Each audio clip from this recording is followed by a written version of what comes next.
네, 안녕하세요. 반갑습니다. 서울대 치과병원의 이유승입니다. 오늘 강의를 준비한 내용은 임플란트의 기계적 합병증의 예방과 대처 방법에 대해서 말씀을 드리려고 합니다. 예전처럼 수십 년 전에 임플란트가 초기에 개발되었을 때는 임플란트가 입안에 붙어 있기만 하면, 즉 생존을 하면 그건 성공이다라고, 알브렉슨 시대의 얘기죠. 근데 요즘은 달라졌죠. 거의 생존율이 거의 100%에 육박합니다. 대신 중요한 문제는 이 임플란트에 합병증이 있는지 없는지, 환자가 얼마나 편안한지, 즉 성공이 더 중요한 시대가 왔거든요. 그래서 그 중에 하나인 기계적 합병증에 대해서 오늘 말씀을 드리고자 합니다. 우선 임플란트의 합병증은 크게 생물학적인 합병증과 기계적 합병증, 이 둘로 나누는데, 이 생물학적인 합병증은 pure implant disease라고 얘기를 하죠. 즉 임플란트 자체가 아니고 이 임플란트 주변에 있는 조직, 즉 잇몸이나 뼈에 염증이 생겼을 때 요거를 생물학적인 합병증이라고 합니다. 생물학적 합병증의 기준은 비교적 명확하게 지금 컨센서스가 있는데요. 우선 잇몸에만 염증이 생겨 있는 경우, 이런 때는 이제 peri-implant mucositis라고 정의를 하죠. 그러니까 BOP bleeding on 풀빙이 있거나 또는 이제 본로스는 없는 상태, 이 상태를 mucositis라고 정의를 했고요. 반면에 이제 mucositis가 조금 더 진행이 돼서 뼈까지 침범을 했을 때는 peri-implantitis라고 명확하게 정의가 되어 있습니다. 잇몸의 염증뿐만이 아니라 이제 골소실까지 동반했을 때를 이렇게 정의를 내리고요. 그러니까 치주과 교수님들이 굉장히 연구도 열심히 하셨지만 이렇게 컨센서스를 마련을 해 주셔서 이 생물학적인 합병증에 대해서는 명확하게 구분을 할 수가 있지만 기계적 합병증은 조금 다릅니다.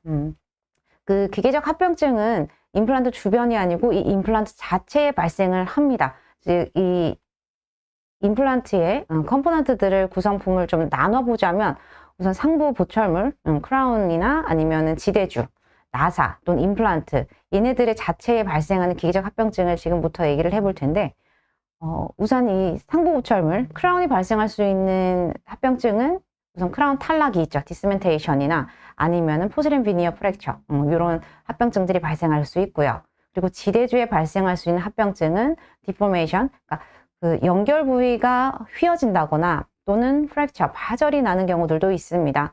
나사는 가장 흔한 게 이제 나사 풀림이죠. 스크류 루즈닝이나 마찬가지로 나사도 휘어질 수가 있고요. 디포메이션 또는 프랙처, 파절이 발생할 수 있습니다. 그리고 임플란트 자체에 발생할 수 있는 합병증으로는 당연히 파절이 있고요. 그리고 임플란트가 그냥 저절로 빠지는 오스엔트로게션 페일리어, 이렇게 네 가지로 구분을 할 수가 있겠습니다. 우선 기계적 합병증 중에서 여러 문헌들을 보시면 가장 흔한 테크니컬 컴플리케이션은 비니어 프랙처다라고 언급한 문헌들이 상당히 많이 나와 있습니다. 지금 제가 제시한 거는 그들 중에 일부인데요. 근데 보시면 아시겠지만 수치들이 굉장히 제각각입니다. 칼슘 같은 경우는 11.9%, 하지만 베컨은 0.74% 이렇게 수치들이 제각각인데 그 이유는 컨센서스가 부족하기 때문입니다. 여기 보시면은 아예 이 정도 파절이라고 볼 수가 없죠. 이 왼쪽 위에 있는 사진은 거의 약간의 마모가 되어 있는 것도 파절 분류에 넣은 분도 계시고, 아니면 이런 거는 그냥 컴플리케이션으로 간주하지 않고 큰 파절 범위가 있는 경우에만 이 비니 프랙처로 간주한 경우들도 있기 때문에 결국에는 컨센서스의 부족으로 연구 결과들이 제각각이고요. 그래서 이거에 대해서는 컴플리케이션의 범위에 넣다 보면 연구 결과가 조금 뒤죽박죽이 됩니다. 그래서 오늘은 제가 하는 연구에서도 보통 비닐 프랙처는 컴플리케이션 범주에 넣지 않고요. 보통은 이 세 가지의 컴포넌트에 발생한 합병증에 대해서 연구를 하고, 또 오늘도 이 세 가지의 합병증에 대해서 말씀을 드리려고 합니다. 우선 첫 번째, 이게 임플란트가 아예 실패를 한 건지 아니면 임플란트의 상부 보철물, 즉 컴포넌트 자체에만 문제가 있는 건지에 대한 감별 진단이 필요합니다. 일단 환자가 느끼는 거는 둘 다 똑같아요. 임플란트가 페일이 되던 아니면 컴포넌트에 문제가 발생하던 임플란트가 흔들립니다 라고 환자분께서 얘기를 하십니다. 하지만 임플란트가 흔들리는데 아픈 것 같기도 안 아픈 것 같기도 잘 모르겠어요. 그런 경우에는 보통은 이제 만져보면 상부 보철물만 흔들리는 경우들이 많습니다. 하지만 이런 경우에는 이제 감별 진단을 해야 되죠. 어느 부품에 문제가 생겼는지에 대한 감별 진단이 필요하고요. 근데 만약에 이제 환자가 흔들린다? 근데 아파요. 그리고 만져봤더니 뭔가 잇몸에서 피도 나고 고름도 나고 그런 경우들이 많죠. 그런 경우에는 이제 임플란트 전체가 흔들리는 경우들이 많고요. 이런 경우에는 오세인티그레이션 페일이죠. 이때는 어쩔 수 없이 뽑아내고 다시 식립을 해야 되는 불상사가 발생하게 되는 겁니다. 오늘은 이 상부 보철물이 흔들리는 이 경우에 대해서만 얘기를 할 텐데, 우선 보철물이 흔들리는 원인들을 살펴보면 일단은 가장 쉽게 생각할 수 있는 거는 나사 풀림이죠. 또는 나사가 파절이 되어 있을 수도 있고요. 또는 내부에 있는 지대주가 파절이 되거나 임플란트가 파절이 되어 있는 경우들도 있습니다. 천천히 살펴볼 텐데, 우선 첫 번째, 그 나사가 풀려 있는 경우에 대해서 한번 살펴보면 이건 커넥션 타입에 따라서 조금 그 나사의 풀림의 발생률이 조금 차이가 납니다. 우선 여기 2020년도의 연구 결과인데요. 우리나라에서 발표된 연구 결과입니다. 익스터널 타입에서는 8.9%에서 나사 풀림이 발생했고, 인터널 타입에서는 5.4%에서 나사 풀림이 발생을 했습니다. 즉, 익스터널 헥스 타입에서 나사 풀림이 더 많이 발생한다는 건데, 근데 이건 뒤에서도 다시 말씀을 드리겠지만, 이 인터널 타입에서 5.4%라는 나사 풀림 수치는 약간 과장된 수치라고 저는 생각을 하거든요. 그거에 대해서는 제가 뒤에 다시 한 번 더 말씀을 드리겠습니다. 우선 방금 전에 잠시 말씀드렸던 그 커넥션 타입에 따른 차이를 조금 설명을 드리자면, 여기 이제 익스터널 타입과 인터널 타입의 구조의 차이가 있죠. 익스터널 타입에서는 그 상부 보철물이 그 픽스처의 플랫폼 위에 얹어져 있는 상태고요. 나사가 풀어지면 바로 흔들리는 구조입니다. 하지만 이제 인터널 타입 같은 경우에는 얘가 쐐기 형태로 들어가 있죠. 그래서 지금 이게 유한요소 분석 결과인데, 측방력이 과해졌을 때 익스터널 타입에서는 여기 넥 부분, 서비칼 부분에 즉 나사가 있는 부분에만 이렇게 응력이 분포하는 반면에, 인터널 타입에서는 보시면은 이제 지대주와 임플란트 픽스처가 만나는 이 접촉면을 따라서 응력이 집중하게 됩니다. 그렇기 때문에 이제 파절 양상이라던가 기기적 합병증의 양상도 다르게 나타납니다.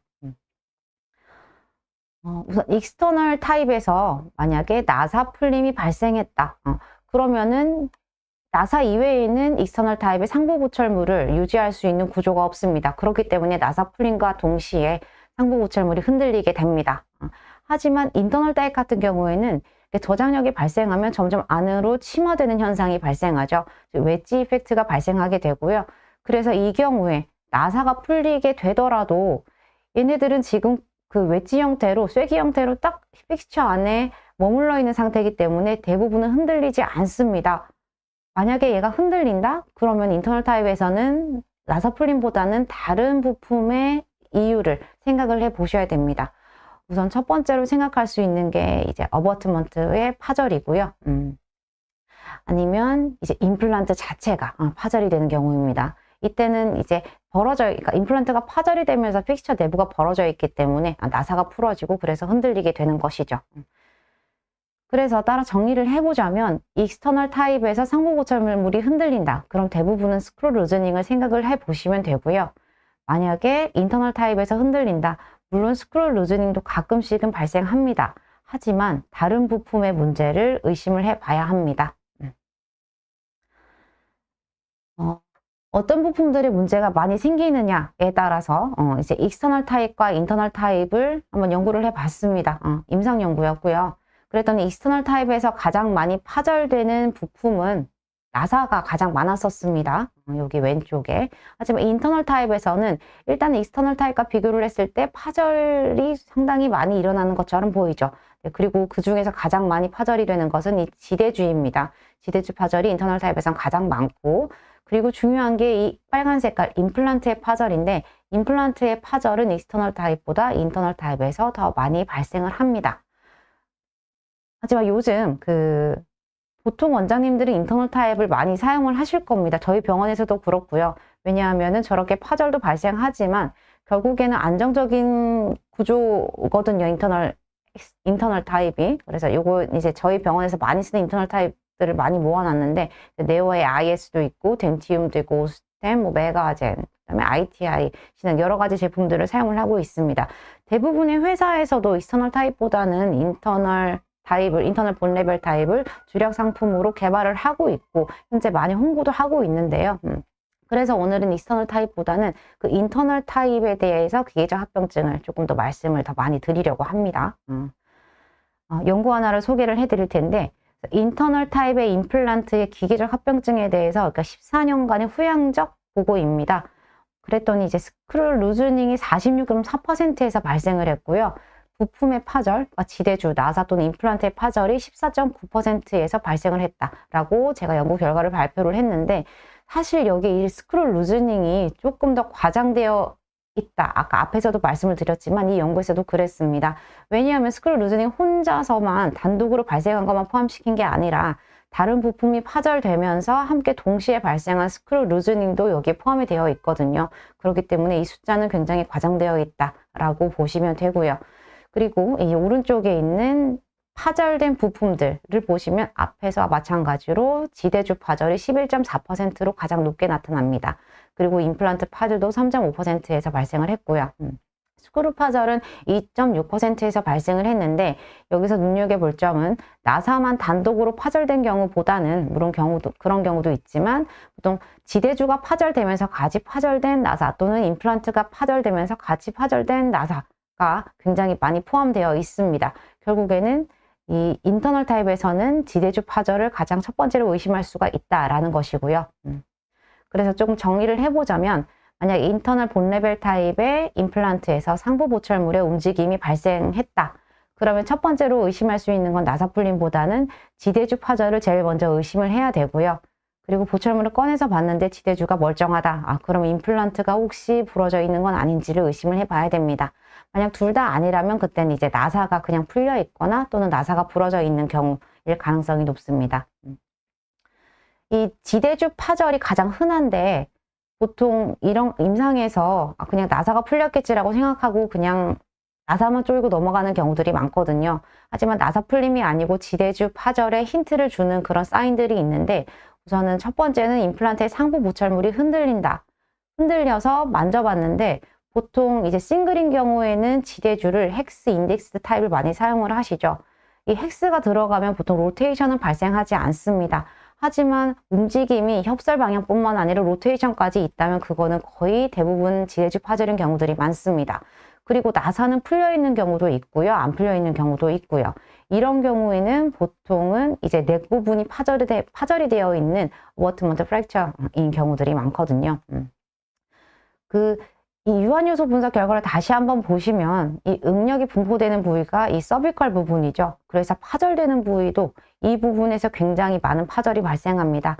보통 꺼내서 확인을 해보면 이렇게 넥이 댕강하고 잘라져 있는 경우들이 많거든요. 보통 이제 헥스 인덱스 타입에서 이런 경우들이 많이 발생을 하는데, 이렇게 끝에만 헥스 연결 부위만 파절이 되는 경우도 많습니다. 근데 예전에 임상 경험이 좀 부족할 때는 이 보철물을 꺼내봤을 때 여기가 매끈하게 잘려 있으니까 괜찮은 것 같다 하고 다시 연결을 해서 나사를 조이고 환자를 보냈던 그런 경험들도 몇 번 있었는데, 그러면 이제 환자분은 다시 돌아오죠. 그럼 다시 한번 눈여겨보면 이제 파절면이 보이게 됩니다. 그런 경우에는 이제 지대주 파절 해결을 해야 되죠. 그러면 지대주 파절의 위험 요소는 어떤 게 있는지에 대해서 또 같은 연구에서 제가 조사를 해봤는데요. 세 가지의 요소가 지대주 파절의 위험 인자로 작용을 한 것을 볼 수가 있었습니다. 일단 첫 번째는 보철물의 타입입니다. 저희 병원에서는 보통 예전부터 이 네 가지 타입의 보철 방식을 많이 이용을 했고요. 가장 많은 건 이 UCLA 타입, 골드 캐스트 어버먼트를 사용한 UCLA 타입을 예전에 많이 사용을 했었습니다. 또는 이제 이 골드 캐스트 어버먼트로 골드 지대주를 만들고 커스텀 지대주를 캐스팅해서 만들고 상부 보철물을 만드는 방법도 있었고요. 아니면 이제 타이타늄 지대주를 이용하거나 또는 이제 멀티 유닛 3피스의 상부 보철물을 제작하는 경우들이 있었습니다. 이 네 가지의 보철 방식을 비교를 해 봤을 때 가장 지대주 파절이 가장 많이 발생한 것은 이 UCLA 타입이었습니다. 골드 캐스트 어버먼트를 사용한 15.8%에서 발생을 했고요. 그리고 두 번째는 시멘테이션 타입이긴 하지만 골드 캐스트 어버먼트로 캐스팅 지대주를 만든 경우, 이때는 7.8%였습니다. 그리고 뭐 티타늄 지대주나 멀티 유닛을 사용한 경우에서는 지대주 파절은 관찰되지 않았고요. 여기서 보시면 아시겠지만 이 골드라는 재료가 상부 보철물로는 굉장히 좋은데 지대주, 그러니까 임플란트 컴포넌트로서는 조금 좋지 않은 영향을 준다라는 걸 볼 수가 있고요. 네. 그리고 두 번째 원인은 이 임플란트의 위치에 따라서 차이가 있었는데, 일단 전방부의 임플란트에서는 지대주 파절이 발생하지 않았습니다. 근데 소구치 부위에선 2.5%가 발생을 했고요. 가장 많이 발생한 것은 대구치의 임플란트, 몰라 임플란트가 14.6% 발생을 했습니다. 그리고 또 한 가지의 위해 요소로 작용한 것은 이 성별인데, 남성 환자에서 26.8%로 여성 환자보다 더 많은 유의미하게 큰 숫자가 관찰이 됐고요. 즉, 이 대구치 임플란트와 남성 환자가 의미하는 바는 아무래도 교합력이겠죠. 즉, 교합력이 센 환자에서 지대주 파절이 많이 발생한다는 것입니다.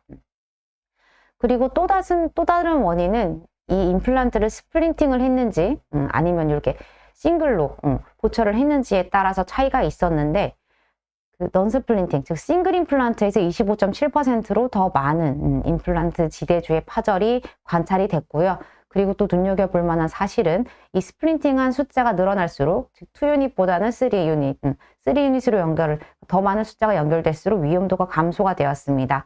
그리고 특이적인 것은 이 크라운의 길이인데요. 치관 길이가 길어질수록 위험도가 증가했다는 건데, 그러니까 크라운 길이라는 게 보통은 이제 본 레벨, 그러니까 치조골의 높이에 따라서 결정이 되는 거잖아요. 그러니까 치조골이 많이 흡수가 된 곳에 심겨진 임플란트는 치관 길이가 길어지겠죠. 그러면은 당연히 측방력이 가해졌을 때 이 레버 암의 길이가 길어지기 때문에 아무래도 치경부에 응력이 많이 집중이 되고, 그럴수록 지대주 파절의 위험이 증가한다는 사실입니다. 그 위험도가 높은 환자, 바로 이런 환자 케이스인데, 이 환자분은 2016년도에 이런 형태의 보철물을 완성해 드렸습니다. 남성 환자분이시고요. 여기 보시면 이제 하얀색의 코핑이 임플란트의 내부까지 들어가 있죠. 원피스 UCLA 스크류 타입 보철물입니다. 골드캐스트 어버먼트를 사용한 UCLA 타입, 아까 앞에서 리스크 팩터라고 제가 말씀을 드렸었고요. 그리고 단일 치아입니다. 싱글이고 대구치, 제2대구치의 임플란트고요. 그리고 지금 치조골이 굉장히 낮아진 레벨에서 임플란트가 식립이 되었기 때문에 치관 길이가 상당히 깁니다. 롱크라운 화이트를 갖고 있습니다. 즉 모든 위해 요소를 다 갖고 있는 이 부분의 임플란트는 결국에 몇 년 뒤에 제가 재제작을 했습니다. 지대주에 파절이 발생했거든요. 그럼 이제 위험 요소는 다 제거가 되어야 되겠죠. 하지만 이분 남성 환자라는 위험 요소와 그리고 이 긴 크라운 길이라는 위험 요소는 제거를 할 수가 없습니다. 그렇기 때문에 티타늄 지대주를 사용을 해서 SCRP 타입으로 다시 재제작을 해드렸습니다. 지대주 파절이 발생했을 때 해결 방법은 파절편을 제거를 하고 그리고 보철물을 재제작을 하는 것입니다. 일단 이 파절편을 제거할 수 있는 그 레스큐 키트들이 여러 회사에서 많이 나오고 있는데 이거는 이게 제가 예전부터 전공의 때부터 많이 사용해 오던 키트라서 제가 이거 사진을 넣었고요. 이 지대주 파절편을 뺄 수 있는 드라이버가 있습니다. 이건 이제 반시계 방향으로 돌려서 여기다 꽉 끼워서 넣은 다음에 약간 캘리나 그리퍼로 흔들면서 조금씩 더 조이고 빼고 조이고 빼는 과정을 반복하다 보면은 이렇게 드라이버 안에 이렇게 인게이지가 돼서 나오게 되고요. 그리고 보통 이 지대주 파절이 된 경우에는 그러니까 인터널 타입에서의 나사 파절보다는 오히려 더 제거하기가 쉬운 것 같습니다. 이렇게 제거를 한 다음에 보철물을 재제작을 해주는 것입니다. 네, 다음은 나사 파절에 대해서 위험 요소를 한번 살펴볼 텐데요. 나사 파절도 지대주 파절과 비슷한 위험 요소를 보였습니다. 남성 환자에서 여성 환자보다 더 많은 파절이 발생했고요. 그리고 대구치 부위에서 그 소구치나 전치부보다는 많이 발생하게 됐지만 유의미한 차이는 없었습니다. 그리고 싱글 임플란트에서 조금 더 많이 발생하긴 했습니다. 스플린팅이 된 경우보다는. 하지만 이것도 유의미한 차이는 나타나지 않았습니다. 하지만 한 가지 유의미한 차이를 보인 게 이 나사의 재료입니다. 골드를 사용했을 때, 그러니까 골드 나사를 사용했을 때가 파절률이 타이타늄 나사를 사용했을 때보다 더 높게, 즉 위험 요소로 작용을 했는데요. 근데 이건 스크루 루즈닝일 때와 스크루 프랙처일 때 차이가 있습니다. 스크루 루즈닝은, 그러니까 나사의 풀림은 골드 스크류에서는 적습니다. 타이타늄 나사보다. 하지만 나사 파절은 골드 스크류에서 더 많이 발생을 했는데, 이것은 아무래도 재료의 물성 차이에 기인한 것이고요. 이것은 아까 지대주의 파절 양상과 아주 유사합니다. 거기서도 이제 골드를 사용했을 때, 즉 골드 캐스트 어버먼트를 사용했을 때가 파절이 더 높게 나타났는데, 즉 골드 크라운은, 그러니까 크라운 수복 재료로서는 상당히 좋은 재료입니다. 옆에 치아의 자연 치아의 물성과도 가장 유사하고요. 하지만 그 수복 재료로서는 골드가 아주 좋은 재료인데 임플란트 컴포넌트 재료로 쓰기에는 조금 부족함이 있지 않나라는 생각을 합니다. 이 나사 파절의 양상도 익스터널 타입과 인터널 타입에서 조금 차이가 다릅니다. 그 유연요소 분석 결과를 아까 다시 한번 볼 텐데, 그 익스터널 타입에서는 이 응력이 서비칼 부위에 많이 이렇게 몰려 있죠. 그래서 이렇게 흔들다 보면은 이 나사는 여기 이렇게 치경부에서 많이 파절이 되는 양상이 보이고요. 반면에 인터널 타입은 전반적으로 흔들리다 보니까 이 끝에만 파절이 되는 경우들이 많거든요. 그래서 이게 보통 시중에서 저희가 많이 사용하는 익스터널 타입의 나사고 인터널 타입의 나사입니다. 그러니까 인터널 타입은 보통 안쪽에서만, 그러니까 내부에서만 인게이지가 되기 때문에 나사선이 짧게 있죠. 그래서 보통 이제 파절이 났다. 그러면 여기 익스터널 타입에서는 이 넥 부분, 그러니까 길게 파절이 되는 경우들이 많습니다. 그래서 이렇게 파절이 위에서 발생하기 때문에 시야가 굉장히 좋습니다. 그래서 파절된 나사를 제거하기도 인터널 타입보다는 익스터널 타입에서 훨씬 더 제거하기가 쉽습니다. 물론 안 되는 경우도 있지만 회수율을 비교를 해봤을 때 익스터널 타입의 파절편을 제거하기가 훨씬 더 쉽습니다. 반면에 인터널 타입은 인게이지가 되는 부분이 이 부분입니다. 그래서 보통 파절은 여기서 발생을 하게 되고요. 그러다 보니 파절된 나사는 거의 이렇게 안쪽에 이렇게 박혀 있는 경우들이 많습니다. 그러다 보니까 일단 인터널 타입 자체가 시야 확보가 잘 안 되는데 플랫폼이, 게다가 나사는 저 안에 있기 때문에 꺼내기가 굉장히 어렵죠. 어렵게 꺼내서 보면은 이렇게 조그만하게 파절편이 있는 경우들이 많이 관찰이 됩니다. 이렇게 나사가 파절이 됐을 때 당연히 빼야죠. 근데 인터널 타입은 보통 이제 제거가 안 되는 경우들이 많은데, 또 이걸 또 몇 시간 동안 계속 뭐 스케일러 돌리고 프로브 돌리다 보면 환자도 힘들어하고, 그래서 이런 경우에도 이걸 내가 뺄 수 있는 나사인지 아닌지 감별 진단을 처음에 하셔야 됩니다. 우선 이 왼쪽에 있는 사진을 보시면 파절편이 들어가 있는데 이 나사하고 픽처 사이에 약간 레디오루센시가 관찰이 되죠. 이건 이미 풀려져 있는 나사가 부러져 있다라는 걸 의미를 하고요. 이런 거는 보통은 돌리면 나오죠. 뭐 익스플로러나 아니면 스케일러 팁을 이용해서 반시계 방향으로 돌리고, 그러다 이제 뭐 켈리나 아니면 모스키토를 사용해서 돌리게 되는 경우가 많고요. 그러면 이제 회수가 되는 경우들이 많은데, 이 아래에 있는 것처럼 얘는 뭐 거의 붙어 있습니다. 그러니까 완전하게 나사가 딱 조여져 있는 상태에서 부러져 있는 경우에는 빼기가 굉장히 힘들죠. 보통 이렇게 스케일러나 프로브로 돌려서는 안 나옵니다. 그래서 그때도 이제 리무벌 키트가 필요한데, 요거는 이제 제가 아주 임상 경험이 부족했을 때 제가 딜리버리를 하다가 파절이 됐어요, 나사가. 그 나사가 파절이 되면 안 되는데 약간 불량 나사였던 것 같습니다. 그러니까 한 25N 정도로 조였을 때 뽁 하고 부러졌는데, 25N이나 조여져 있는, 그러니까 박혀 있는 나사를 빼기가 쉽지가 않죠. 그래서 리무벌 키트를 사용을 했습니다. 반시계 방향 드릴링을 하고요. 거기에 있는 드라이버를 이용해서 반시계 방향으로 돌려서 겨우 이렇게 레스큐를 해낸 경험이 있었고요. 만약에 이제 드릴로도 안 된다. 그럼 이제 최후의 보루죠. 일자 드라이버를 사용하는 겁니다. 그러니까 일자로 홈을 내서 일자로 빼내거나, 아니면 이제 라운드 드라이버를 이용해서 반시계 방향으로 조심히 돌려야 되는데, 근데 이렇게 절삭기구를 사용하는 경우에는 픽스처가 손상될 위험이 상당히 높기 때문에 반드시 환자분께 이게 마지막 보루입니다. 이게 안 되면 임플란트를 다시 해드리겠습니다 라는 말씀을 꼭 하고 진행을 하셔야 됩니다. 우선 해결책을 계속 다시 한번 보면 나사의 파절편을 제거하고 새로운 나사를 교체를 해드립니다. 근데 이걸로 끝이 아니고 분명히 나사 파절에는 원인이 있을 거거든요. 뭐 대구치의 교합력을 많이 받는 부위라던가, 아니면 워낙에 교합력이 센, 그러니까 마세터가 많이 발달한 남성 환자라던가, 그런 원인들은 저희가 환자 요인들은 제거를 할 수가 없죠. 하지만 치과 의사가 만들어내는 요인들은 제거를 할 수가 있습니다. 예를 들어 교합의 인터피어런스가 있다. 그러면은 그 임플란트하고 자연치아의 차이점은 여기죠. 이제 PDL 스페이스가 있느냐 없느냐죠. 자연치아에 있는 페리돈탈 리가먼트가 있기 때문에 그 측방력이라던가 아니면은 인터피어런스가 작용할 때도 충격 흡수가 됩니다. 웬만큼은 충격 흡수가 되지만 임플란트 경우에는 골류착이 되어 있죠. 완전하게 단단하게 움직임이 거의 없기 때문에 안 좋은 힘이 작용했을 때 이 오롯이 이 임플란트가 힘을 다 받게 됩니다. 그렇기 때문에 여기에 부품이 파절이 되는 경우들이 발생을 하게 됩니다. 그래서 그런 나쁜 힘을 제거해주는 교합 조정을 반드시 하고 진행을 해야 됩니다. 네, 그 다음은 이제 임플란트 프랙처입니다. 임플란트의 파절.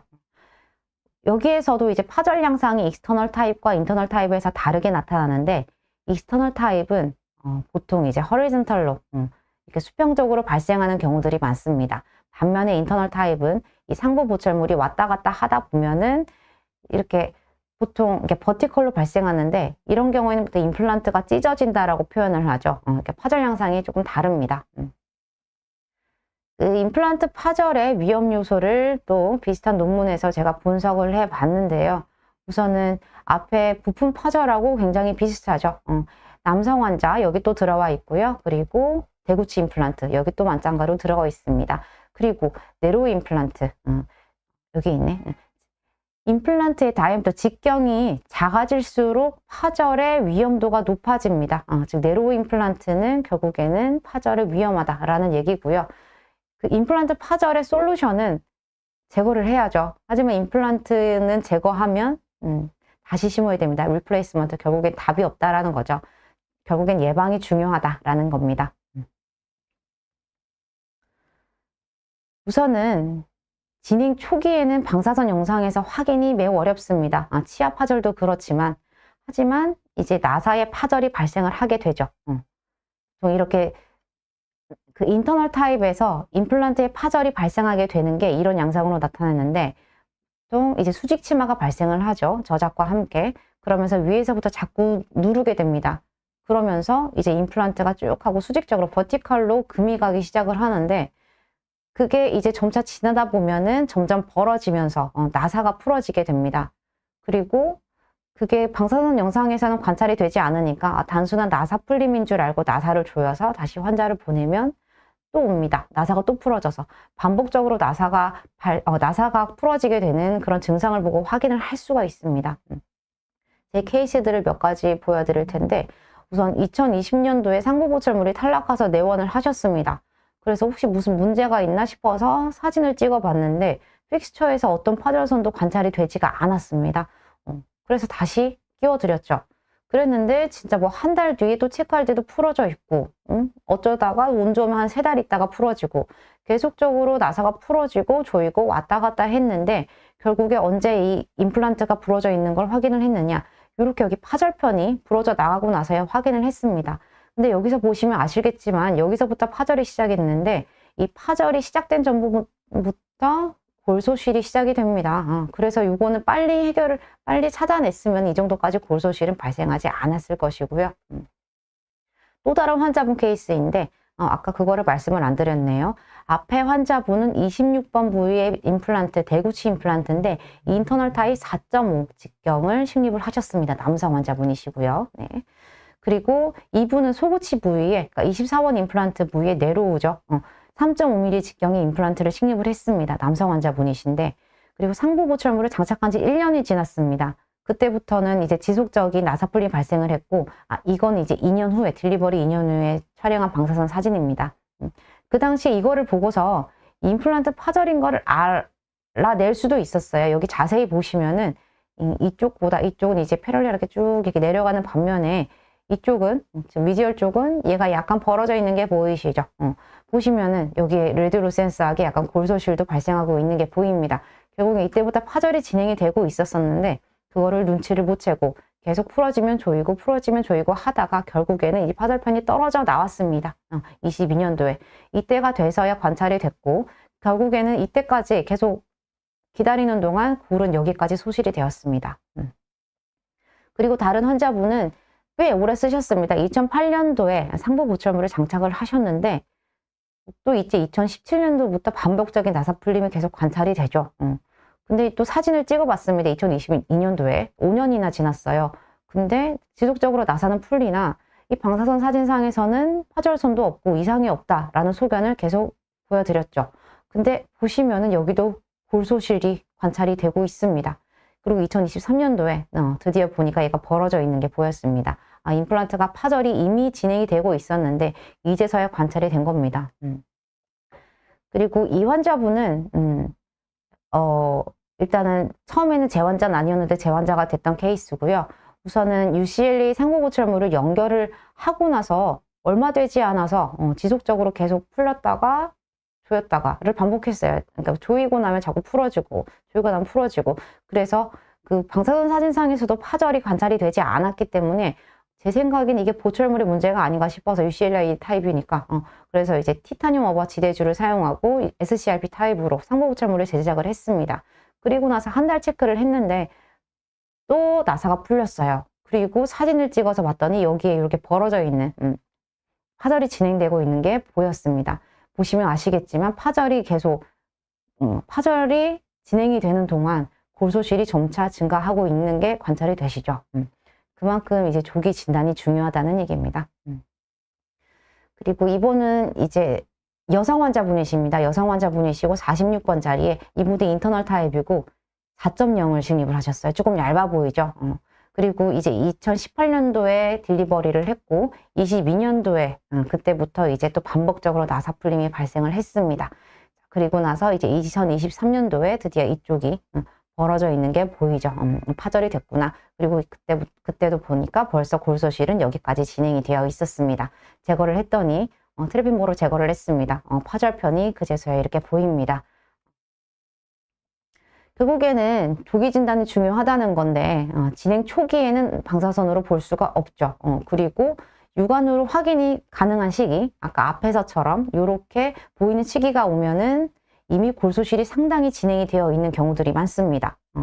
왜냐하면 일단은 이게 버티칼로 파절이 진행이 되기 때문에 파절선이 가려져서 안 보이는 경우들이 굉장히 많거든요. 그렇기 때문에 일단은 조기 진단을 할 수 있는 팁이 필요하다는 거고요.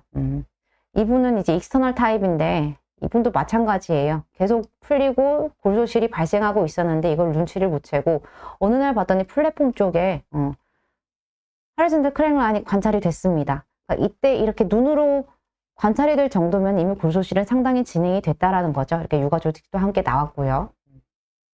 그리고 이분은 이제 로컬에서 의뢰가 되신 분인데 보철물을 제거를 했더니 여기에 이제 파절이 되어 있는 파절편이 관찰이 됐고요. 이 내부에도 여기에 이제 파절선이 관찰이 됩니다. 이미 골소실이 많이 진행이 되어 있습니다.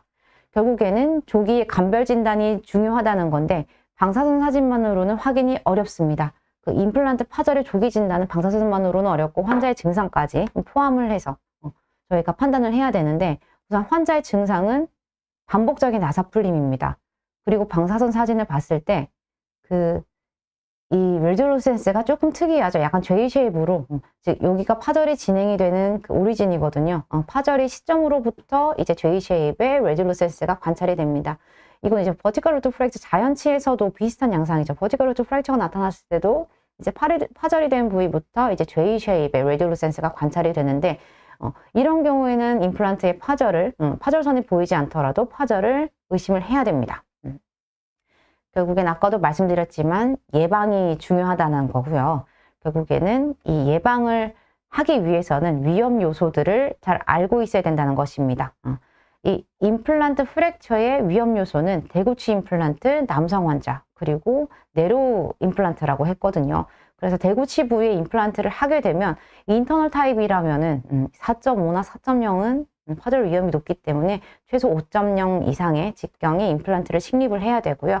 그리고 교합도 중요하죠. 교합에서는 인터페어런스가 없는 아주 고르고 균등한 교합을 형성을 해 주어야 됩니다. 근데 그 네로우 임플란트가 굉장히 큰 위험 요소긴 하지만 이미 위축된 T조골에서는 어쩔 수 없이 네로우를 선택해야 되는 경우들이 있습니다.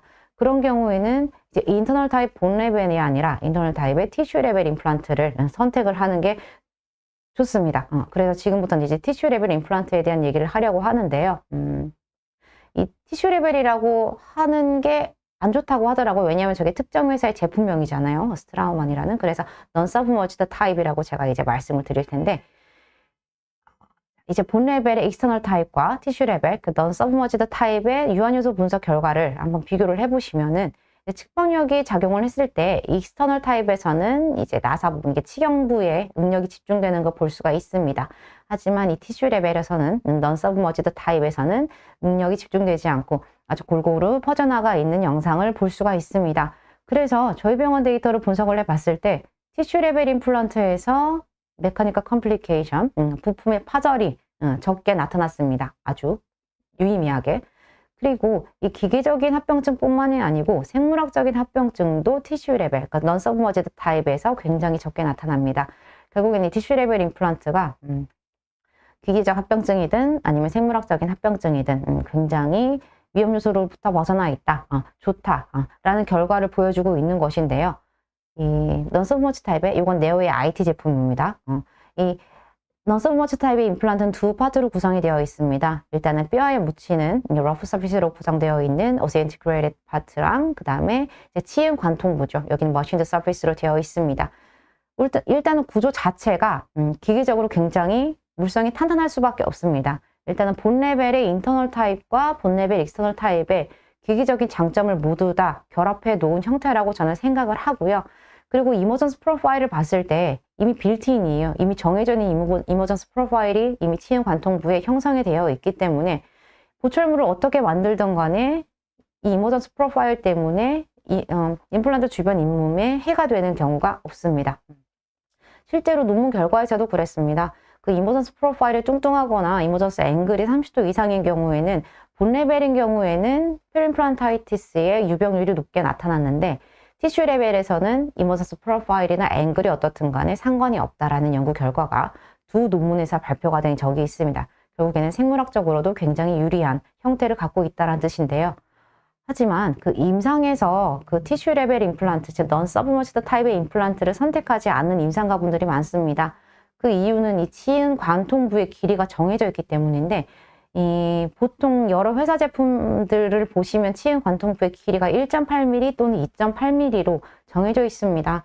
그래서 만약에 심미적으로 조금 예민하신 환자분들은 그 긴 치은 관통부가 있을 때 메탈이 보이죠. 그래서 이거에 대해서 약간 불만을 가지시는 환자분들도 계실 거예요. 그렇기 때문에 심미적으로 좀 예민하신 환자분들을 위해서는 좀 선택하기가 곤란한 면이 없지 않아 있고요.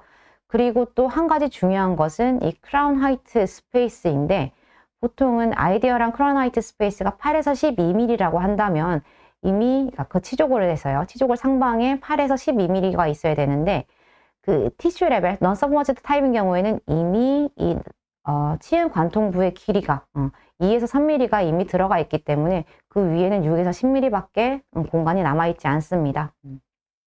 그래서 이 인터럴 클로저 스페이스가 즉 크라운 화이트 공간이 아주 큰 경우에는 괜찮지만 그 티슈 레벨 임플란트가 좋다고 막 심다 보면은 이렇게 치관 공간이 굉장히 짧은, 되게 짧은, 여기는 더 짧죠. 이런 경우들이 발생을 하게 되는데 그러다 보면은 어떤 문제가 발생하느냐, 이제 3mm, 이 가리가 만약에 3mm 정도가 되면은 이 유지나사가 딱 교환면보다 바로 직하방에 있습니다. 그러니까 스크류홀을 메울 수가 없죠. 그리고 만약에 6mm보다 큰 경우에는 뭐 스크류 유지형이든 아니면은 이제 SCRP, 그러니까 시멘트 유지형이든 어떤 경우든 보철이 가능하겠지만 6mm가 안 되는 경우에는 이 시멘테이션 타입, 즉 SCRP 타입으로는 조금 어렵습니다. 왜냐하면 지대주의 길이가 3, 4mm 정도밖에 안 되거든요. 그래서 그런 경우에는 어쩔 수 없이 스크류 타입, UCLA 타입으로 진행을 해야 되고 3mm가 안 되는 경우에는 임플란트 보철을 진행을 할 수가 없습니다. 네, 이런 환자 케이스인데 지금 이게 힐링 오버시거든요. 힐링 오버시 거의 대합치에 닿을 정도면 임플란트 보철을 하기가 어렵죠. 그래서 케이스 셀렉션에 주의해서 티슈 레벨 임플란트를 선택을 하셔야 된다라는 말씀을 드리는 거고요. 결국에는 이 넌서브머치드 타입, 그 티슈 레벨 임플란트 인디케이션은 어떤 경우냐? 그 대구치 부위, 그리고 남성 환자 부위인 경우에서는 특히 더 권장을 드리고요. 그리고 보통 이제 위축된 치조골이 있는 경우에, 그런 경우에는 이제 크라운 화이트 스페이스가 굉장히 넓어지죠. 그리고 버커링구얼로도 치조골의 두께가 굉장히 좁아져 있습니다. 넓은 직경의 임플란트를 선택할 수 없을 때는 그때는 이제 티슈 레벨, 넌서브머치드 타입의 임플란트를 권장을 드립니다. 네, 오늘의 결론이네요. 진짜 결론은 이것입니다. 예방보다 더 좋은 치료는 없다라는 것입니다. 예방을 하기 위해서는 여러 합병증의 위험 요소들을 잘 알고 있어야 되는 거고요. 또 그러기 위해서는 환자분의 치료 계획 단계에서부터 이 환자의 위험 요소 분석이 들어가야 된다는 것입니다. 네, 이상으로 강의를 마치겠습니다. 네, 감사합니다.